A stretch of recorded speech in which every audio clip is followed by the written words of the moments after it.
Ich stand im Bad und riecht mir her. Ich führe Augen schwer. Ich putz mir Zeh und wäsch mein Gesicht. Ein frischer Schlipp wie ein Gedicht.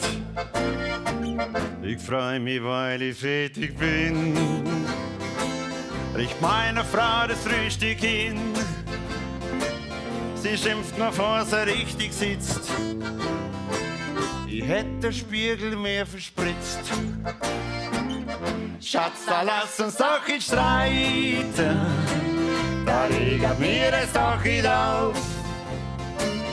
So sucht einer nur das Weite, das ja keiner von uns braucht. Ich sortier mein Mann die Post. Da sind das keine Zeit, die kost. Ich leg alles sauber an seinen Platz. Das hau ich ausgemacht mit meinem Schatz. Der Haufen liegt dann ewig rum, weil er kümmert sich nicht drum. Erst nach der Mahnung von am Amt hab ich sein Post mehr verschlammt. Schatz, da lass uns doch nicht streiten. Da regt mir es doch nicht auf. So sucht einer nur das Weite, das ja keiner von uns braucht. Hausarbeit gibt's grad nur. Da stand ich auch voll dazu. Putze, Wäsche, sauber, nau. Ist nicht nur die Aufgabe von der Frau. Doch, meine Zeit ist meistens knapp. Ich lauf den ganzen Tag im Trab. Meine Frau meint, alles muss sofort sein. Doch ich plane später ein. Schatz, da lass uns doch nicht streiten. Da regt mir es doch nicht auf.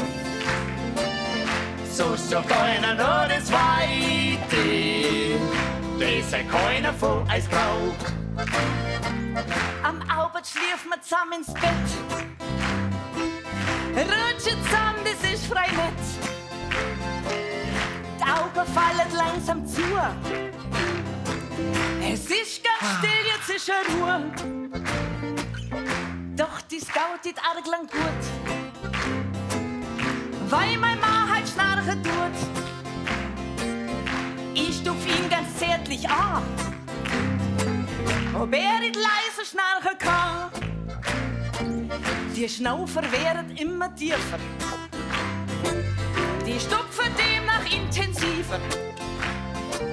Am nächsten Tag schimpft er laut. Ich heb ihn dir ganz nach kalt. Au! Schatz, da lass uns doch nicht streiten. Da regt mir es doch nicht auf. So sucht einer nur das Weite, das ja keiner von uns braucht.